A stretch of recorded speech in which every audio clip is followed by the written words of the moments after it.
Assalamualaikum warahmatullahi wabarakatuh. Salam sejahtera, salam sehat untuk kita semua. Apa kabar teman-teman? Semoga Anda baik-baik saja bersama seluruh keluarga teman-teman. Dimanapun teman-teman berada, tetap semangat. Ada kabar ya, yang saya pikir ini juga sudah ramai di media sosial ya, yang termuat tentang Justin Hubner, pemain belakang kita yang sekarang sedang mencari klub, tapi dia masih tentunya beristirahat ya di Bali. Dan konon kabarnya bahwa dia seperti unggahan Justin Hubner ya di Instagram dia, bahwa ada teror ancaman pembunuhan terhadap dirinya ya oleh salah satu akun ya. Dan Justin Hubner sebenarnya menanggapi dengan biasa-biasa saja, dengan santai tentang ancaman tersebut. Ketika ada seseorang yang mengirim pesan ke dia menanyakan, sementara yang lain lagi sibuk pemain-pemain lainnya untuk di klub masing-masing, Anda sedang apa ya. Jadi itu dikabarkan kepada Justin Hubner, bahkan mungkin ada selentingan bahwa dia diancam untuk pembunuhan. Tapi untung Justin Hubner tenang-tenang saja dengan teror ini, ancaman ini. Dia menganggap itu biasa, sehingga dia hanya balik untuk bisa seperti yang dia katakan, bahwa semoga Anda dalam keadaan baik-baik saja ya saudaraku. Jadi dia tidak menanggapi dengan lebih serius lagi. Namun saya pikir kalau ada ancaman demi ancaman seperti ini suatu hal yang sebenarnya tidak bagus ya kepada seorang pemain. Apapun itu ya, tidak boleh pemain kita yang sedang berkonsentrasi juga, saya pikir menunggu saatnya akan tampil di putaran keempat, walaupun dia masih belum punya klub karena sudah dilepas oleh Wolverhampton Wanderers U21, dan dia sempat menjadi pemain terbaik juga, namun kemudian diteror dengan hal-hal yang tidak baik ya. Dan kalau ini bisa berlangsung terus ya, saya pikir wajar kalau Justin kemudian melaporkan ya, akun tersebut untuk diproses ya secara hukum, karena ini suatu ancaman yang memang bisa membahayakan dirinya. Tapi semoga ini tidak akan berlarut-larut ya.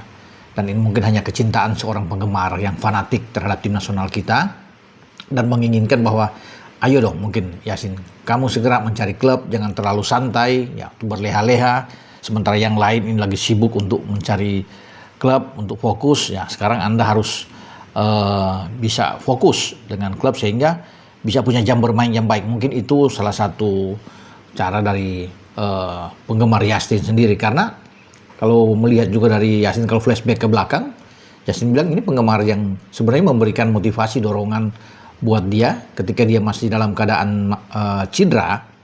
Ini akun ini yang mensupport dia, yang mengatakan bahwa cepat pulih, cepat sembuh ya. Ya, kami di belakang Anda untuk penggemar sepak bola ya, tim nasional. Dan saya pikir itu hal-hal yang bagus. Makanya Justin bilang cepat sekali itu berubah ketika kemudian datang ancaman teror ke dirinya.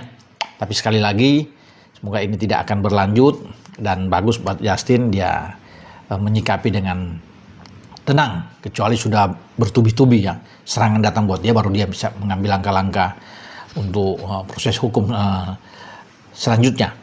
Tapi kalau bisa melihat ya, memang sekarang banyak penggemar selalu bertanya tentang persiapan tim nasional Indonesia. Memang masih lama, masih di Oktober untuk putaran keempat pra Piala Dunia Zona Asia ini, karena kita nantinya sebelum ke Oktober akan ada dua FIFA Matchday pada bulan September, di antara tanggal 1 dan tanggal 9 September itu ya sudah dicari mungkin Kuwait dan Lebanon.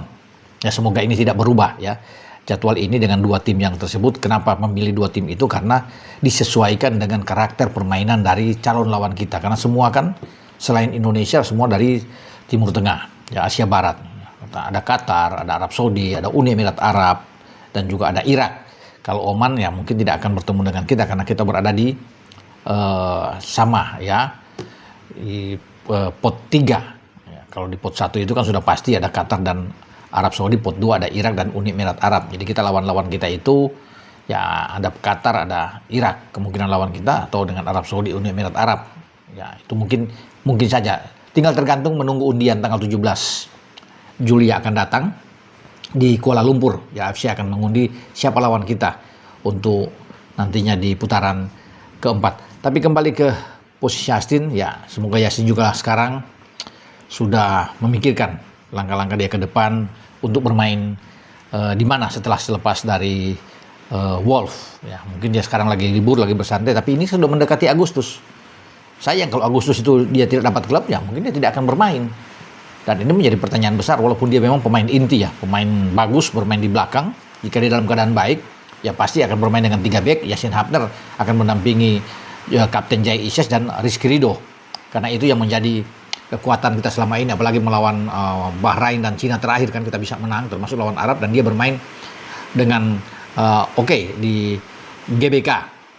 Nah ya kita meninggalkan soal cerita tentang Justin ini, tapi kemudian ada pemain belakang kita yang lainnya. Jordi Amat yang sudah terpinggirkan di timnas karena dia sudah menjadi pemain cadangan, tidak masuk di line up utama. Jordi sudah dipastikan akan bermain di Liga 1 bersama dengan tim Macan Kemayoran, Persija Jakarta.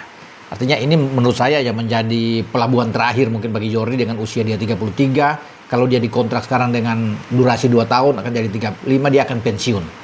Tidak mungkin dia akan berkarir lagi lebih jauh, dia mungkin saja Persija akan menjadi pelabuhan terakhir dia untuk berkarir.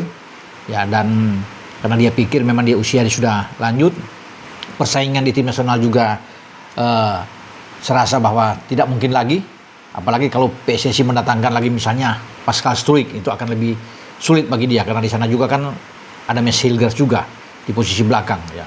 Dan ini membuat Jordi memilih ya, dia tidak kembali ke Spain atau ke Spanyol setelah mengakhiri masa tugas dia sebagai pemain di GDT, di Johor Darul Taksim di Liga Super Malaysia. Sekarang Jordi bermain untuk Persija Jakarta di Liga 1 ya. Dan ini enak karena dia akan bermain dengan Rizky Ridho, kapten dari Persija Jakarta. Rizky kita tahu bersama pemain tim nasional kita, dan jika bermain dengan 4 back di Persija oleh pelatih mereka Mauricio Souza, pastinya Jordi sudah dijamin akan bermain di jantung pertahanan ya, Persija bersama dengan Rizky Ridho. Tentunya ini akan jauh lebih kuat ya untuk pertahanan Persija Jakarta. Semoga Jordi lebih fokus saya pikir di Persija ya. Karena itu saya tadi bilang kan, kalau dia mau berharap main di Persija untuk biar jam bermain banyak dan kemudian dipanggil lagi ke tim nasional untuk bisa menjadi pemain utama, saya pikir berat. Kalau untuk hanya sekedar dipanggil untuk menjadi cadangan mungkin masih bisa. Tetapi itu persaingan itu sangat kuat untuk bisa masuk lagi menggantikan Jai Isyes sulit. Apalagi dengan persaingan dengan Rizky Ridho kan yang bagus di tim nasional, ada Yasin Hapner juga di sana. Sehingga kalau dia fokus bersama dengan Persija, semoga Persija bisa kembali ya dalam persaingan di Liga 1 untuk bisa menjadi juara. Di Liga 1 itu kan menjadi harapan bersama dari The Jackmania untuk Persija Jakarta. Ada pemain-pemain lainnya yang juga sudah diincar untuk bisa bermain ya. Termasuk sebelumnya ya, kita tahu dengan Rafael Struijk yang akan diincar, tapi kita belum tahu karena kita pikir Bali United juga sudah pasang kuda-kuda untuk bisa mengambil Rafael Struijk. Tapi yang pasti mereka sudah mendapatkan pemain timnas kita, Jordi Amat. Ya, selamat datang Jordi di ibu kota ya. Semoga Anda baik-baik saja dan bisa memperlihatkan performa yang bagus bersama dengan Persija untuk mengarungi Liga 1. Oke, dengan saya Bung Ropan berbicara. Ciao.